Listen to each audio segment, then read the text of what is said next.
l'agent pensait pouvoir humilier un homme noir en uniforme sans conséquence, jusqu'à ce que le général passe un seul appel qui fit débarquer le Pentagone à sa porte. Ce ne devait être qu'une brève pause. Le général Carleton de Hay avait parcouru ce tronçon de l'autoroute 280 entre Albany et Americas, en Géorgie, des dizaines de fois auparavant.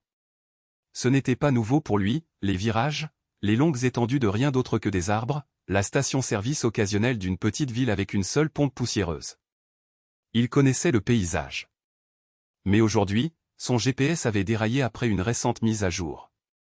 Alors, quand il aperçut une aire de stationnement en gravier juste après un panneau vert délavé indiquant « Et la ville 4000 », il ralentit et s'arrêta. Il mit la voiture en mode stationnement et tapota l'écran de son téléphone, chiffré de qualité militaire, le genre d'appareil qui s'éteindrait entièrement en cas d'altération.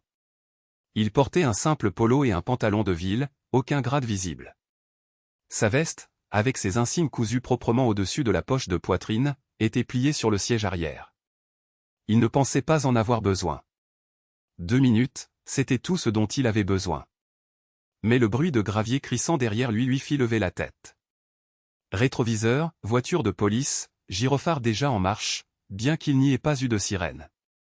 Un véhicule de patrouille délabré avec des lettres délavées sur le côté, Lee County Sheriff. La portière côté conducteur s'ouvrit, une femme grande, aux cheveux blonds noués en chignon, en sortit, lunettes de soleil d'aviateur, une main posée sur son arme de poing dans son étui. Elle n'approcha pas lentement, pas de « bonjour, prudent », pas de « permis et papier du véhicule, monsieur ». Elle marcha directement vers le côté conducteur et frappa fort à la vitre. Toc, toc, toc. Carleton baissa la vitre à mi-hauteur. « Bon après-midi, agent. »« Que faites-vous ici » lança-t-elle sèchement. « Arrêtez pour vérifier mon GPS. » Elle plissa les yeux, regarda par-delà lui dans la voiture. « Où allez-vous » Il jeta un coup d'œil à son insigne nominatif, Wilburn.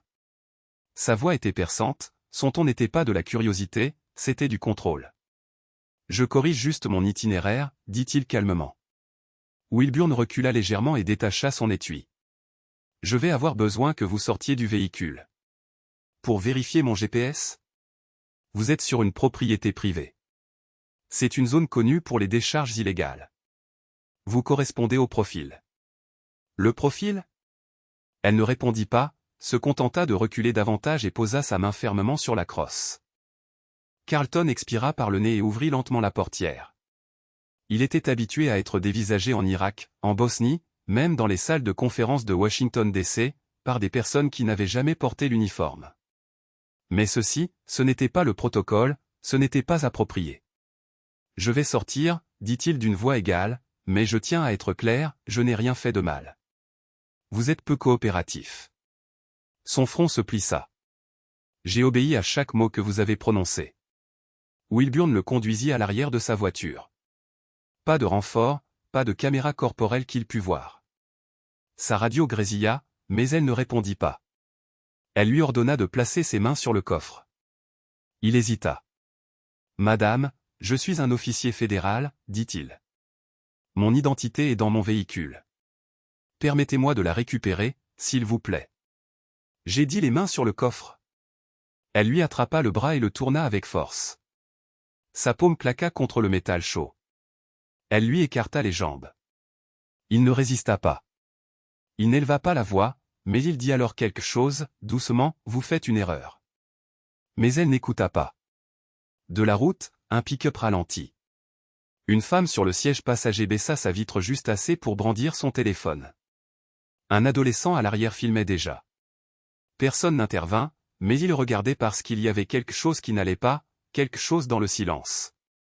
Dans la façon dont l'homme n'avait pas scié, dans la façon dont l'agente semblait plus désireuse d'affirmer son autorité que de poser des questions. Wilburn respirait difficilement, non pas d'effort, mais d'adrénaline.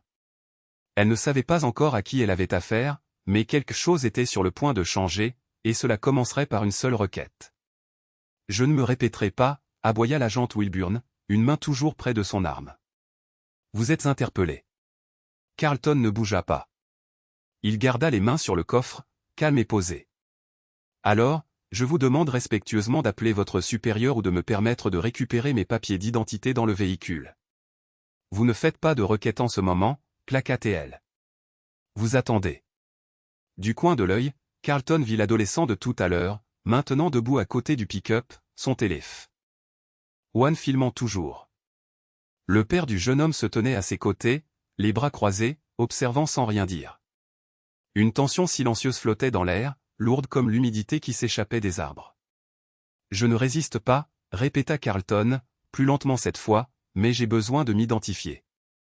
Je suis le lieutenant-général Carlton. Mes papiers d'identité sont dans ma mallette, à l'intérieur de cette voiture. » Wilburn ricana. « Vous vous attendez à ce que je croie ça ?» Il laissa la question en suspens un instant. « Vous n'avez pas à le croire, vérifiez simplement. » Mais elle ne le fit pas. Au lieu de cela, elle s'écarta, parlant à sa radio. Sa voix était basse, étouffée par le grésillement et la nervosité. Elle utilisa les mots « individu suspect » et « potentiellement armé ». Ce dernier point fit légèrement tourner la tête de Carlton. « Je ne porte pas d'armes. » Wilburn le fusilla du regard. « Vous êtes militaire, n'est-ce pas ? » Ces gens-là le sont généralement. Carlton cligna lentement des yeux. « Ces gens-là » Elle l'ignora. Son attention revint à la radio.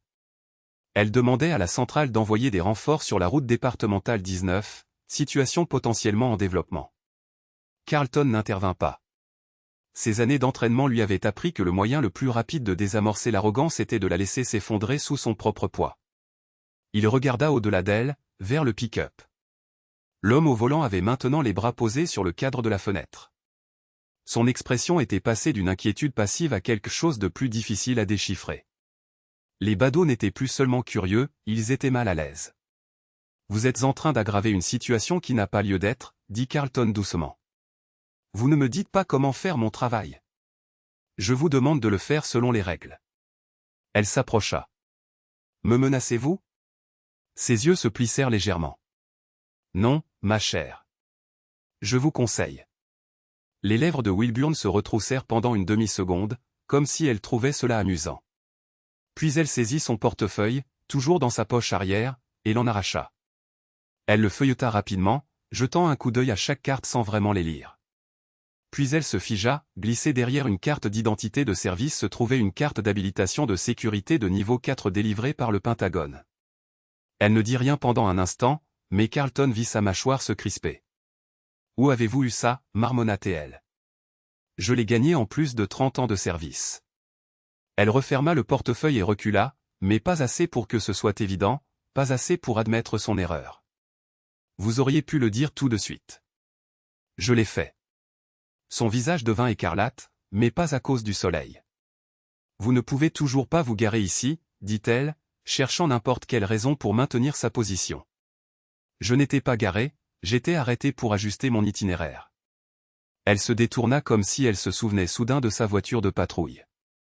Carlton la vit peser le pour et le contre, l'apparence de la situation, ce que la vidéo pourrait montrer et ce qu'elle ne montrerait pas. « Vous devrez attendre ici l'adjoint qui interviendra. » « Bien. Mais dès qu'il sera là, j'aimerais passer un coup de fil. » Elle se retourna, sceptique. « Vous appelez votre avocat ?»« Non, » dit Carlton, « j'appelle le ministère de la Défense. » Elle le fixa, attendant un sourire narquois, une chute. Il n'y en eut pas. Elle ouvrit la bouche pour répondre, mais rien ne sortit.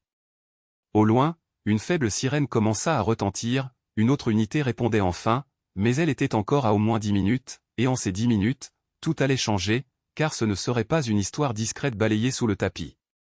Trop de gens regardaient déjà. Les sirènes étaient plus proches maintenant, leurs échos rebondissant sur les arbres par courtes rafales, mais l'officier Wilburn n'attendait pas. Sa maîtrise lui échappait, et elle le savait. Carlton le voyait dans ses allées et venues, dans la façon dont elle regardait par-dessus son épaule le groupe grandissant au bord de la route. 3 voitures maintenant, toutes garées sur le côté. Personne ne parlait, il filmait juste. Elle ne pensait plus comme une flic. Elle réagissait comme quelqu'un qui se sent acculé. « Retournez-vous » ordonna-t-elle. Carlton ne bougea pas, « Je me suis déjà identifié. » Vous entravez toujours une enquête légitime. Je n'entrave rien.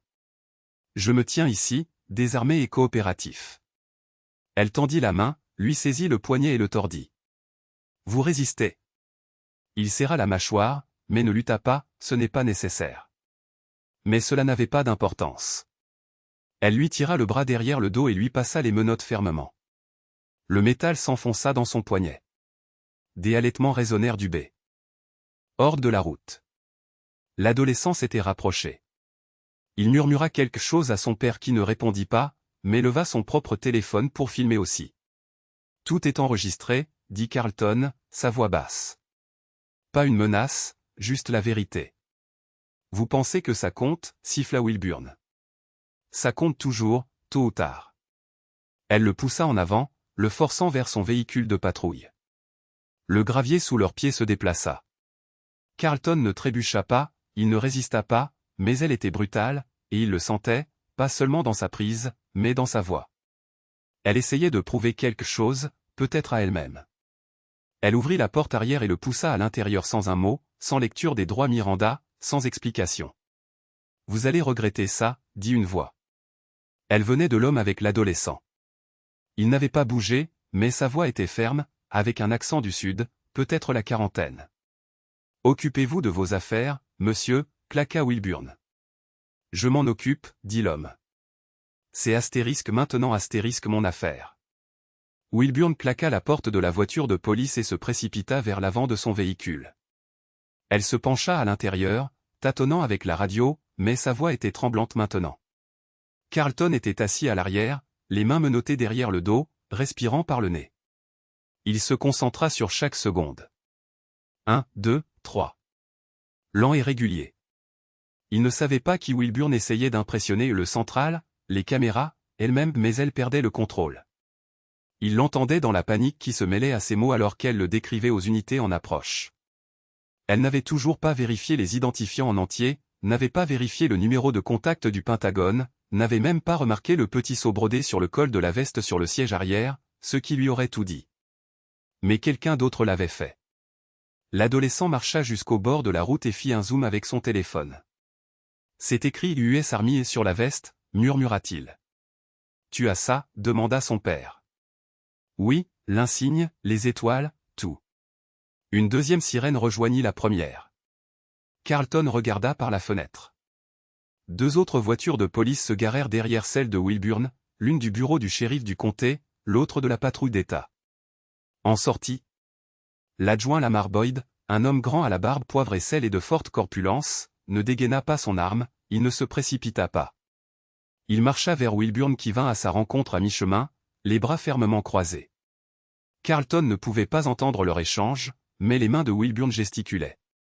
Boyd inclina légèrement la tête puis jeta un coup d'œil vers la voiture de patrouille, en direction de Carlton. Il s'approcha lentement du véhicule et ouvrit la porte arrière. « Monsieur, je dois vous demander votre nom. » Carlton leva les yeux. « Lieutenant général Carlton, armée des États-Unis. » Boyd cligna des yeux. « L'a-t-elle vu, votre pièce d'identité ?» Elle l'avait à la main. Boyd hocha la tête une fois et ferma la porte sans rien ajouter. Il se tourna vers Wilburn. Ils s'éloignèrent sur le côté, à voix basse. La posture de Wilburn devint raide, défensive. Boyd regarda la foule puis de nouveau Wilburn. Quelques secondes plus tard, Boyd revint et ouvrit de nouveau la porte. « Monsieur, dit-il, y a-t-il quelqu'un que vous aimeriez appeler ?» Carlton hocha la tête. « Oui, une personne. » Boyd fouilla dans sa poche, en sortit son propre téléphone et le lui tendit sans hésiter, car il ne s'agissait plus seulement de corriger une erreur, mais de rendre des comptes. Carlton était assis sur la banquette arrière, menotté, tenant maladroitement le téléphone de l'adjoint Boyd à deux mains. Les menottes ne facilitaient pas la tâche, mais ses doigts étaient fermes. Il connaissait le numéro par cœur. Il n'y avait que 3 personnes dans tout le département de la Défense qui l'appelaient directement. Celui-ci était une ligne directe vers quelqu'un qui avait validé ses missions sur 4 continents. Il sonna une fois, 2 fois, puis une voix répondit, « Major Kendall à l'appareil. Ici le général Carlton. Je suis détenu illégalement par les forces de l'ordre local dans le comté de Schleswig, en Géorgie. Je suis à l'arrière d'une voiture de patrouille. J'ai besoin d'une vérification envoyée immédiatement. » Il y eut un silence, puis, « Général, êtes-vous en sécurité pour l'instant ? J'ai besoin qu'il vérifie mon identité et mes accréditations. Il y a de nombreux badauds qui filment. Cet officier n'a pas suivi le protocole dès le début. Je crains que cela ne dégénère. Compris. Restez en ligne. J'alerte la liaison du Pentagone auprès du DHS et de la police militaire. La voix changea. Un clic, une nouvelle voix se fit entendre. Ici le commandant Reeves. Monsieur, nous suivons vos coordonnées actuellement. J'ai votre immatriculation militaire. Les autorités locales seront contactées par nos services dans moins de 10 minutes. Carlton expira. Merci, monsieur. Tenez bon et merci de rester calme.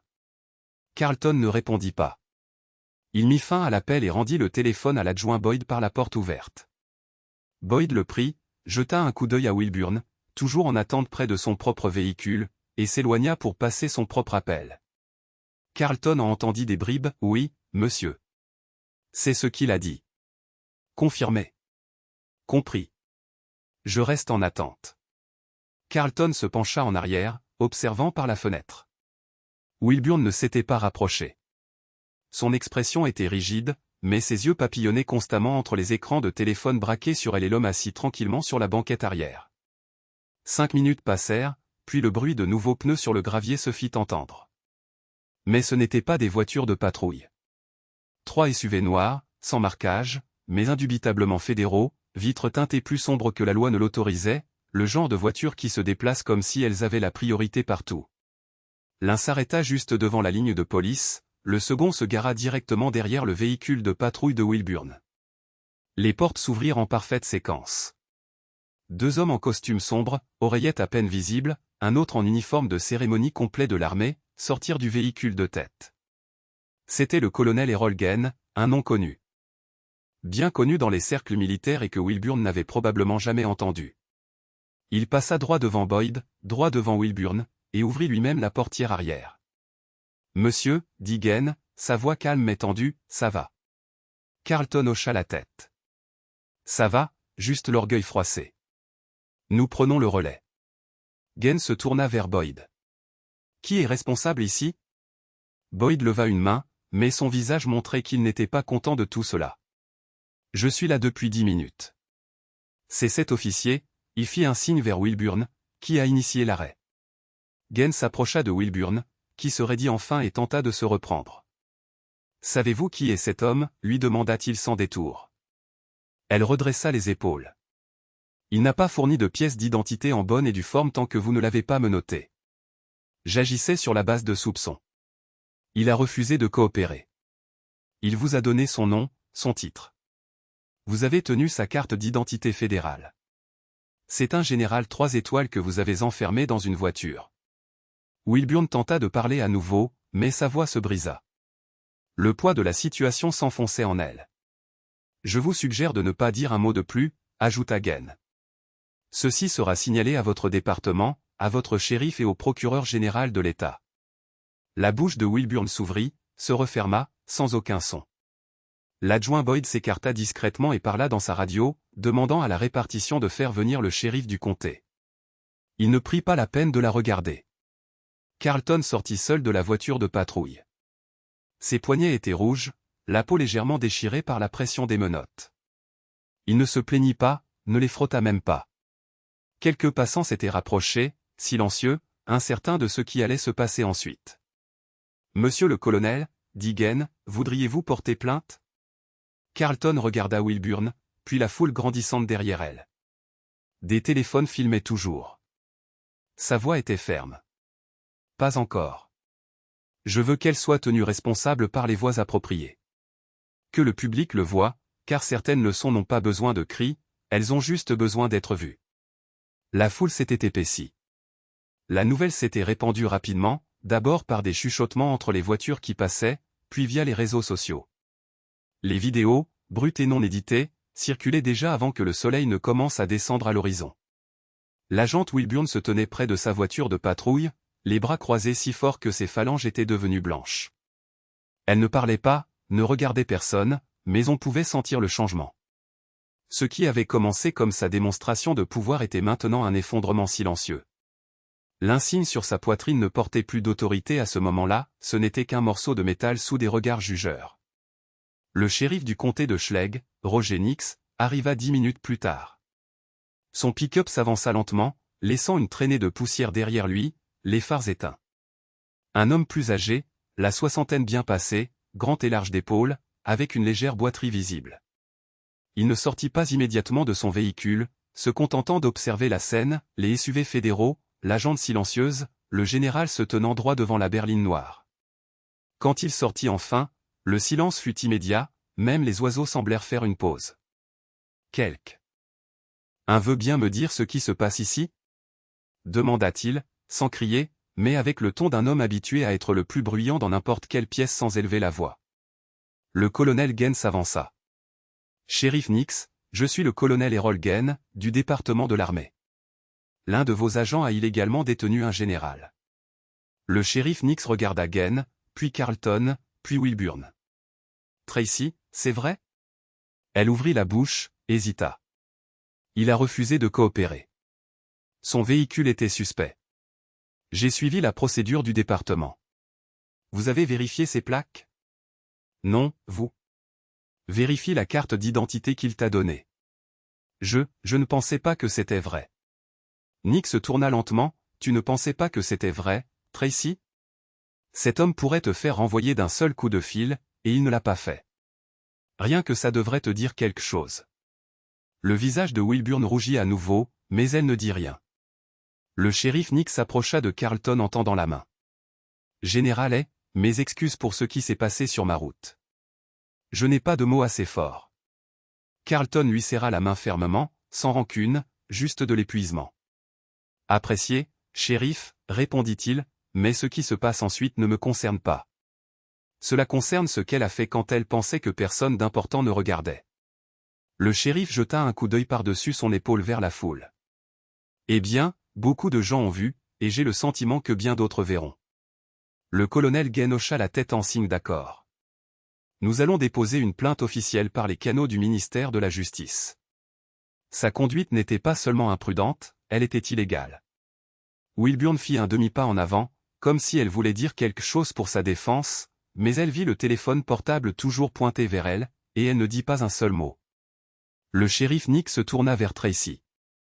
Tracy, je te mets en congé administratif immédiat. Remets ton insigne et ton arme. Elle eut l'air d'avoir reçu un coup de poing dans la poitrine. Shérif, ce n'est pas une requête. Ses mains bougèrent lentement, d'abord vers l'insigne, puis vers sa ceinture. Lorsqu'elle plaça les deux objets dans la main de Nick, il ne la regarda même pas, se tournant simplement vers le groupe de badauds, tenant son insigne comme un poids.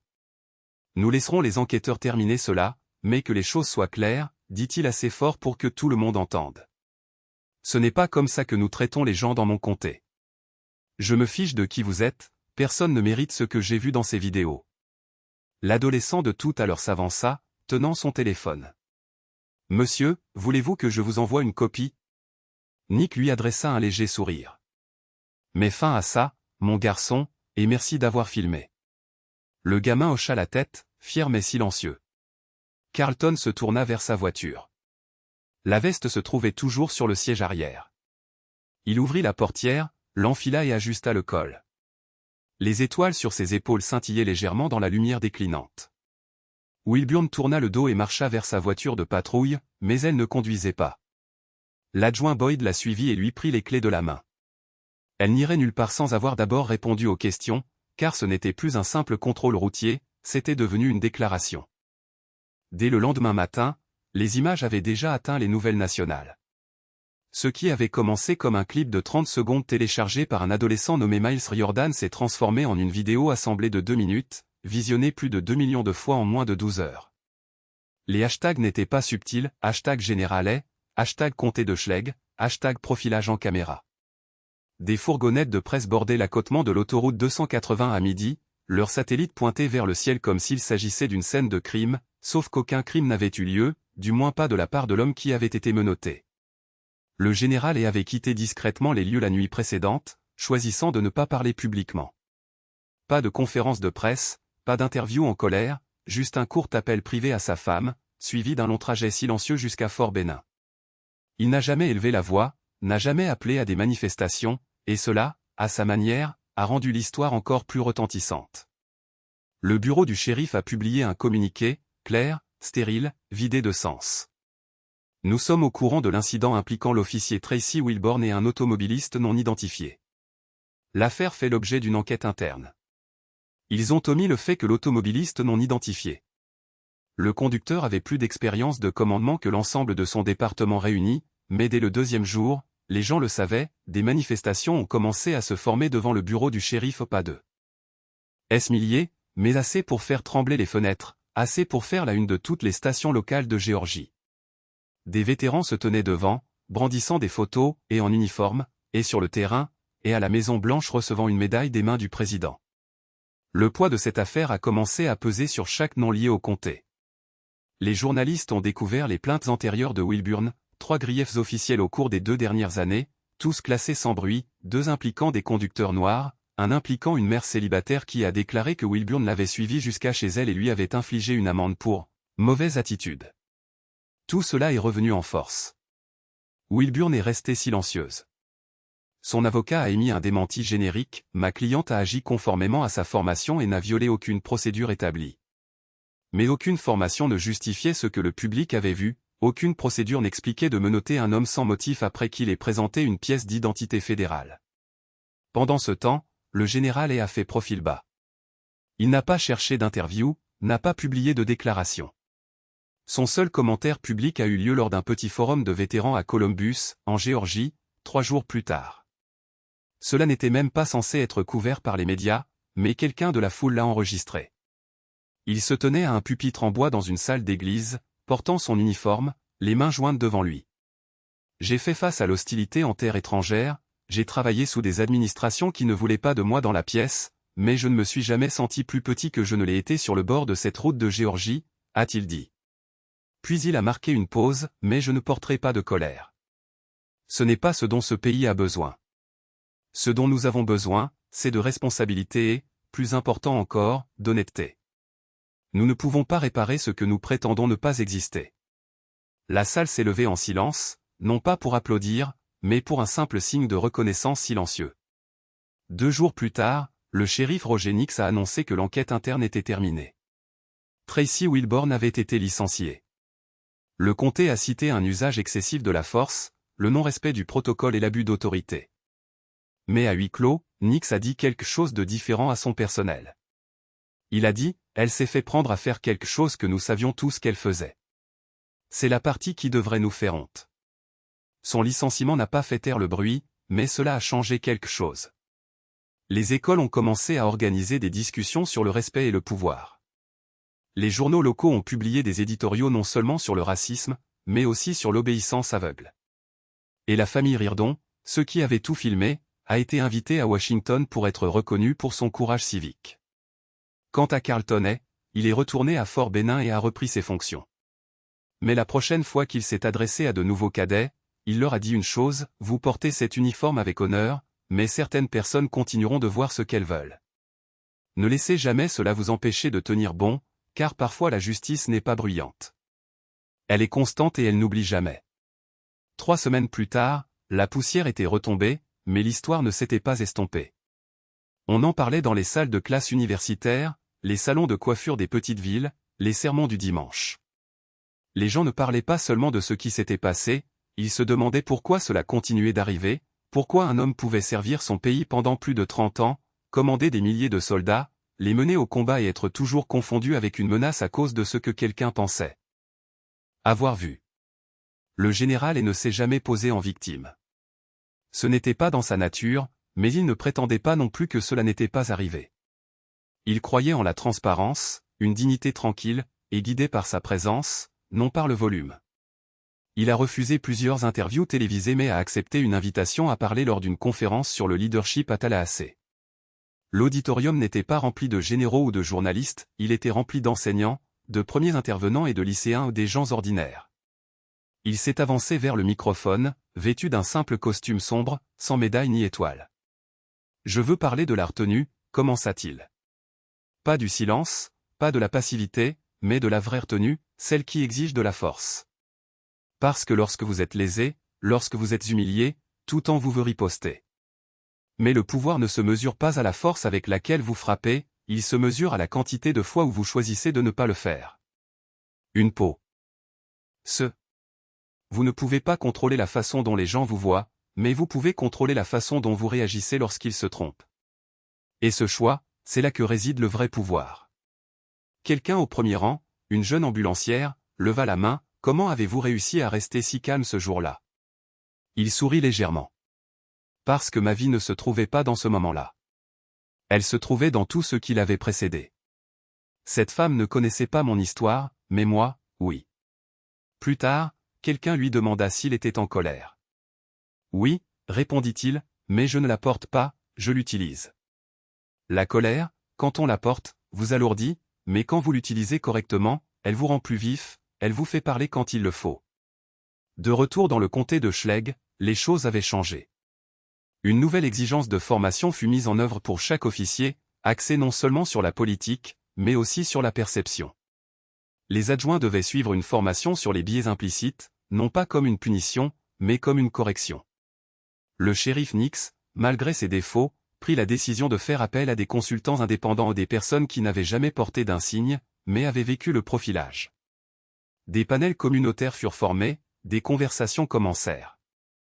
Elles n'étaient pas faciles, mais elles étaient nécessaires. Tracy Wilborn disparut des gros titres.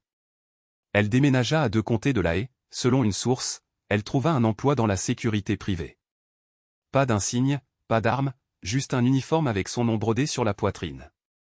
Quant à la famille Reardon, elle retourna à sa vie normale. Mais Miles, l'adolescent avec la caméra, continua de filmer. Il lança une chaîne YouTube où il interviewait des vétérans, des enseignants et des voisins sur l'intégrité et la justice. Sa première vidéo, intitulée « Je ne savais pas qui il était, mais je savais ce qui n'allait pas », a atteint 500 000 vues la première semaine. Carlton la regarda depuis son bureau un soir, tranquillement. Quand la vidéo se termina, il éteignit son écran, se leva et sortit. L'air était frais, le ciel conservait encore cette lueur orange rosée du coucher de soleil. Il ne se sentait pas fier, il ne se sentait pas justifié. Il était simplement certain que rester calme avait fait toute la différence. En fin de compte, ce n'était pas le grade sur son épaule qui avait révélé l'injustice, mais la façon dont il s'était comporté tout en étant bafoué. Et ce n'est pas une conférence de presse ou un discours qui avait fait avancer les choses, mais la retenue, la décence, la vérité filmée sur un téléphone et partagée par des inconnus, qui avaient forcé un petit coin du monde à se voir différemment. Parce que parfois, la plus grande forme de protestation est de rester immobile pendant que tout le monde regarde. Si cette histoire vous a ému ou vous a fait réfléchir à la rapidité avec laquelle nous jugeons, prenez un instant pour la partager. Exprimez-vous, enregistrez-le, dites quelque chose quand vous sentez que quelque chose ne va pas. Et si vous pensez que davantage d'histoires comme celle-ci devraient être racontées, abonnez-vous.